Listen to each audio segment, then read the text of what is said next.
The road to WrestleMania is paved with a lot of pain, and the Elimination Chamber showed us just that. So, today, let's get talking about it.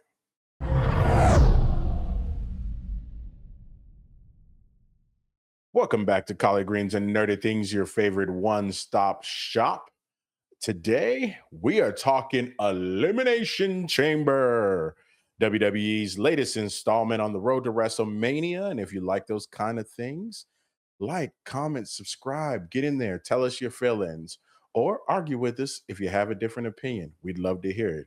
And I am your host, King, and this is the greatest co host in WrestleMania history, JC3. And so, without any ado, let's just get the party started and kick off our first match, which was the Women's Elimination Chamber. Kick it off, my guy. My man. Women's Elimination Chamber. To me, this match stole the show of the whole PLE. We had Tiffy in the match, Tiffany Stratton, Alexa Bliss, Asuka, Kiana James, Raquel Rodriguez, and of course, Mommy, Rhea Ripley. I thought the women really did a good job in this match of just selling all types of moves. We had a few big spots in the match as well. I believe Bliss did a Twisted Bliss off the top of the pod, which was pretty cool. Kiana James put in a lot of work in this Elimination Chamber. We don't get to see her too much in action just because she's Julia's sidekick, but I thought she really put in some good work here. The standout of the match to me was Raquel Rodriguez. She looked like an absolute world beater in this match. She even stacked Asuka and Kiana James for the 1, 2, 3, tribal chief Roman Reigns style. I thought that was a really good spot for her. And even though she didn't win the match, I think that the company still has some really good things planned for her, hopefully. The final two in the match were Rhea against Tiffy. And I already called that I thought the Rhea was going to win the match. We had Mommy beat Tiffy with the Riptide for the 1, 2, 3. And now we get Rhea Ripley versus Jade Cargill at this year's WrestleMania, which I think just amplifies the match tenfold just because Rhea Ripley is in it. And I'm interested to see this match and see who comes out the victor. Well, since you mentioned, the outcome of the match with Rhea and Jade, I'm just letting everybody know in the audience, we're going to eat all day off of that. I love the idea of those two going to head. And of course, we're recording this a little bit after Elimination Chamber, so Raw has already happened, and they're face to face this week. Letting everybody know that they're both that bitch is amazing. The match itself for Elimination Chamber, it was fun. It was fun. And I 100% agree with you. Big, sexy Raquel Rodriguez. That's her nickname. I love her. I love what she's doing. I love that WWE's putting a little more weight behind her. Looks like that they'll probably actually let her hold a little singles gold for a little while, which I think she deserves. So let her get in the conversation.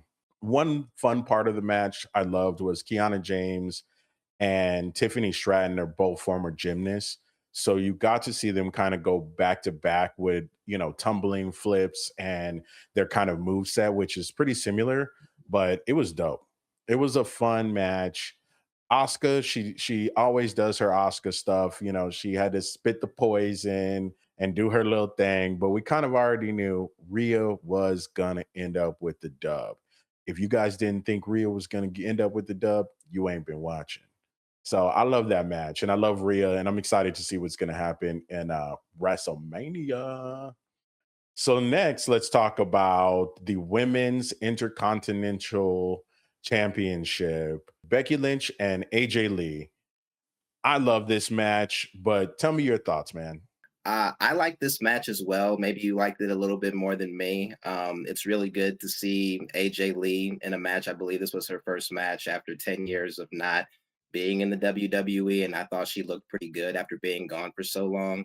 Becky Lynch, I think, is still doing great character work. The match itself, it was okay to me. It did have a bit of chicanery and nonsense. Mainly talking about the use of the referee. I don't think I've ever seen a ref like get backed into a turnbuckle, an exposed turnbuckle for that matter, and then afterwards get kicked in the face by a wrestler just to solidify that they're going to be out of the match for a while. A lot of kind of ridiculous spots happened for us to get where we had to go, but I still enjoyed the match. There was a little chair spot involved by the man Becky Lynch trying to put down AJ Lee, and there was actually a quick near fall for the 1 2 3. But ultimately, the man's tricks backfired on her, and Becky Lynch ends up hitting an exposed turnbuckle, and our girl AJ Lee puts on her Black Widow submission for a tap out. Good old tap out from Becky Lynch. And now our new Intercontinental Champion, Women's Intercontinental Champion for that matter, is AJ Lee. And I am very proud of her. To me, she is one of the core pillars of why the women's division is where it's at today. We talk a lot about Natalia and Nikki Bella, or the Bellas themselves being a big point for the women's revolution. But in my opinion, AJ Lee kind of set the bar for how, or set the standard for that matter, for where women's wrestling is today. So I'm really glad that she won this belt. I love AJ Lee. I think for me, this match, I was more excited of the outcome than I was the actual physical match. Like you said, there was a lot of shenanigans, as usually. We know that the man Becky Lynch, she tends to not win things very cleanly, and there's a lot of shenanigans that happen. So I love that. For now, they finally took that belt off of her and gave it to AJ Lee. I kind of had an, I knew that that was going to happen. Let's just say, and the reason why I did, because I knew that WWE probably wanted to have that opposite side of the coin that they've done, where now one set of husband and wife had the championships, and now the other set has those exact championships. And going back, they had said that they were going to take everything from them. So it kind of makes sense to now have AJ and CM Punk holding championships. And plus, I love that AJ came back, gave it her all. She seems fun, really well liked and well respected. And I'm glad that she's holding some gold for a little while. Who knows how long she's going to hold it, but I think the gold is in good hands with her. So it was fun. It was fun and not a lot of mess ups. I didn't see a lot of botches or stutters or anything. They were kind of full sell, and it was pretty fun. I wonder what's next though for Becky Lynch. Would this be another, she's going to go back, try to get the title back again and continue this feud, or are we going to see her spin off into a new feud with somebody else? So I'm interested to see what's going to happen next. But you know what? This match had something in common with the next match. And that's because AJ Lee's husband is in the next match, and that's CM Punk versus Finn Balor for the heavyweight title. Tell me what you thought, my boy.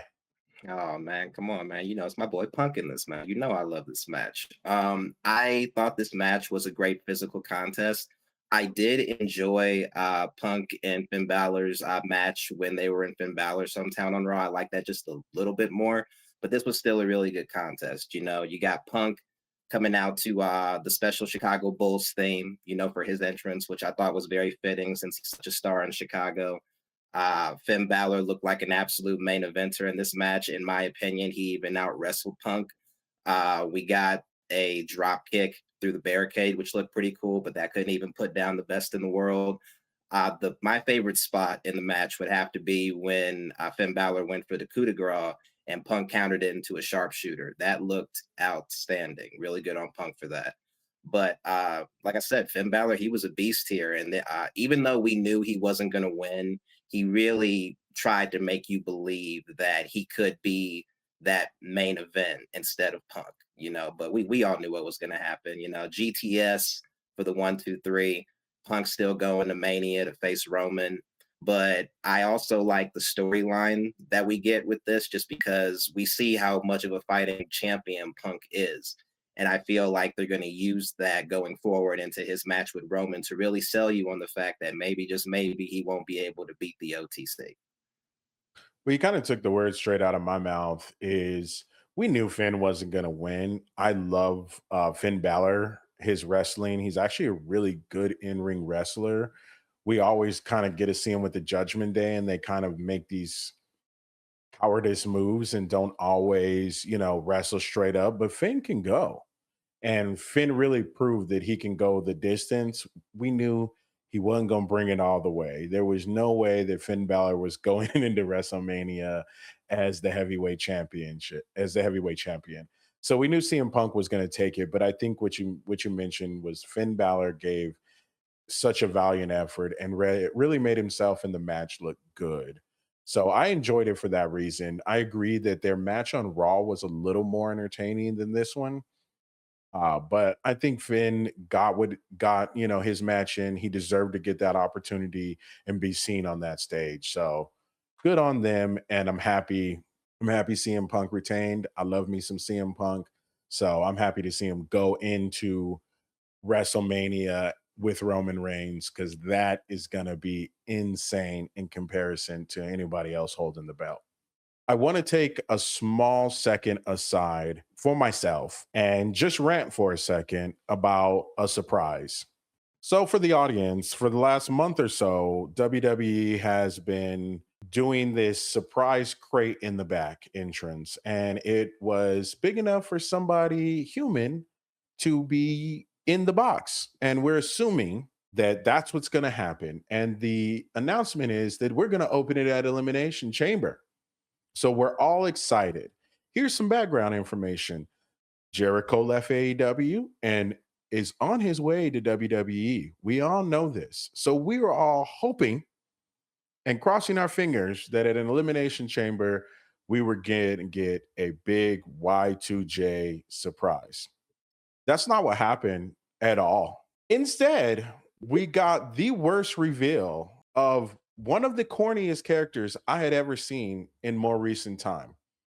Fake Dracula, Dan Housing is what he calls himself, which I'm guessing his name is Dan and Van Housing.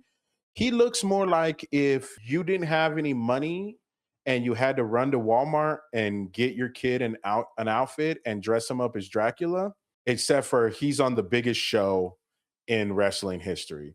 Excuse my French, y'all, but that shit was lame, y'all. I hated that. I hated every second of that.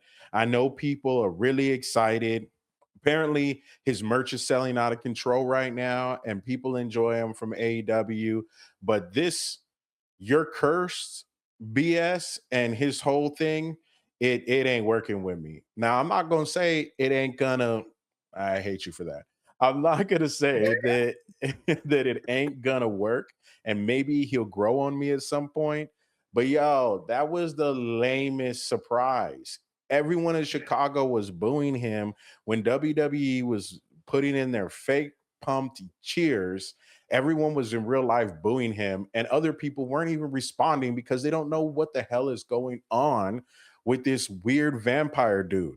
He's not even as cool as Gangrel. He's not as cool as Edge and Christian were. He's just a dude in a Halloween costume from Walmart, Spirit Store, some other stuff like that. It was lame as hell. So WWE, man, quit alienating everybody with these lame stunts. I hate it. I hate it. But into my rant, you can argue with me in the comments if you want to. I don't care. Have at it. But I think that shit was lame.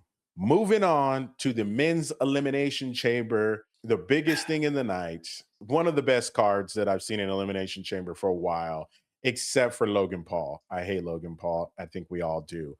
But to have Javon Evans there and to have Randy, to have the lemon pepper stepper in the building, and to have the megastar coming against the American Nightmare was one hell of a match. Jay, kick us off with your thoughts. Oh man, all the stars that you listed, except for Logan Paul, are great. I thought this match was decent. Like I said, the women stole the show for me. This men's elimination chamber match was okay. I thought it was just a tad bit disappointing for a couple reasons, but the positives for it for me are definitely Javon Evans. That boy is indeed bouncy. You've heard him talk about, you heard us. There you go. Yeah, you've heard us talk about him on this channel a couple times. He is definitely destined for greatness. He had a pretty long entrance for the PLE too. I think that the entrance probably would have made the Undertaker a bit jealous, considering how long that was. But nevertheless, he looked like a complete star in this. Same for our boy Trick Mac Daddy Williams with his lemon peppers. Deppers. Loving this guy. He's definitely a star in the making and shined in this match. Unfortunately, Logan Paul eliminated the both of them in this, which I thought was a bit lackluster.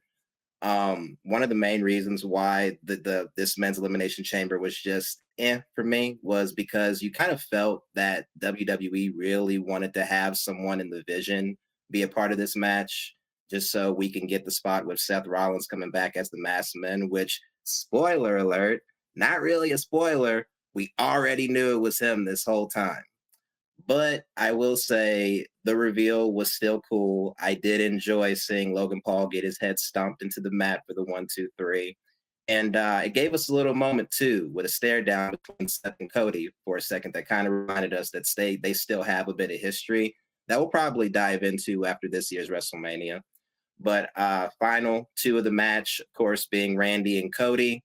But Drew, being Drew McIntyre, our current WWE champion, who's been doing everything in his power to make sure that Cody doesn't get a shot, tries to cost Cody the match, hits him in the back with the belt. Randy gets involved, breaking the two of them up, ends up RKOing Drew McIntyre. And then Cody gets the crossroads on McIntyre. And right when you think all is good in the world, our boy Randy Orton, the sly viper that he is, catches the American Nightmare with an RKO for the 1, 2, 3. I was satisfied with the outcome of this match. I am glad that Randy Orton is getting a shot at the belt to get 15. I don't mind the way that it happened. I hear a lot of people are complaining that that was the moment that he decided to RKO Cody.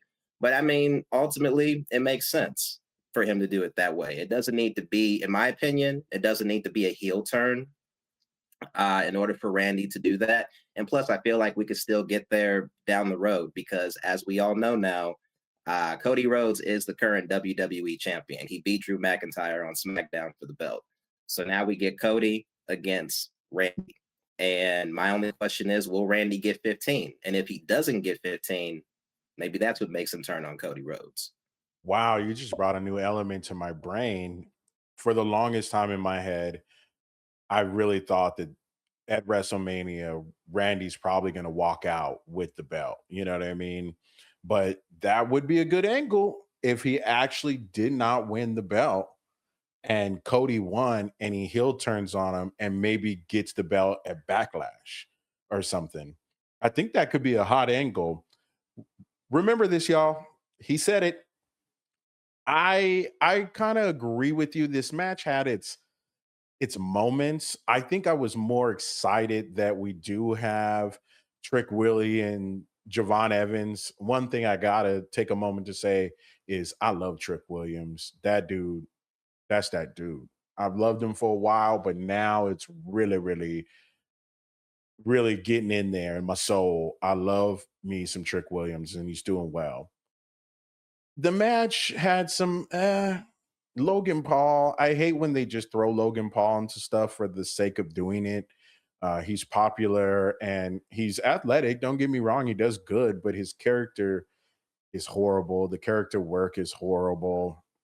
So it kind of puts a little meh on the match. And I have to agree. My biggest thing that I thought about with this is could we not have an elimination chamber in the last 2 years that doesn't have some weird unnecessary shenanigans involved? We've got Drew McIntyre getting involved. We've got the return of Seth Rollins. And like you said, Jay, everybody knew. It wasn't a surprise. WWE, another thing that 2 seconds aside here. Stop with the mask, man, dude. Stop with the mask. It's Please. so lame. It's so lame. Stop with the mask, man. Nobody cares. It's always never a really cool surprise. It's always the person we think it is, or it's somebody that we didn't even give a damn about, like Austin Theory. It's cool he returned, but being the masked man, who gives a damn? So could we just knock it off with the masked men already and go back to the writers' room and do something better? So it was cool. I agree with you that I love the outcome. I think Randy deserves that, and I think we get a way better match with Randy and the American Nightmare. Woo, that one's gonna be a really good bout. And I hope what you said comes out of it. I hope somehow Cody squeaks it out and maybe we can get a nice little feud going and Randy turn heel for a little bit, which would be interesting to get that legend killer back for a minute and the Viper at the same time. The match wasn't crazy. I wasn't super excited about it, but it wasn't the worst. It's not the worst Elimination Chamber men's match that I've seen. It just could have cut the shenanigans and cut these masked men and let a better story happen. And then the Logan Paul eliminating so many people for what? Feels like you were just trying to make the audience itself pissed off. Let's do our last thoughts and we're gonna get on out of here. So my final thoughts on this one is honestly, some of the matches were really good, but for me, this was probably one of the more mid elimination chambers that I've watched in a while in its entirety. They had great matches. There was some here's and there's, but the whole event itself, if you look at all the things that happened, was kind of meh. And that seems to be kind of how the internet's feeling right now, that it's a little meh. So I'm gonna give this one about a 5 out of 10. It's serviceable, it's fine. It wasn't amazing. I did like the outcomes, but getting there, the road to the outcomes were kind of meh.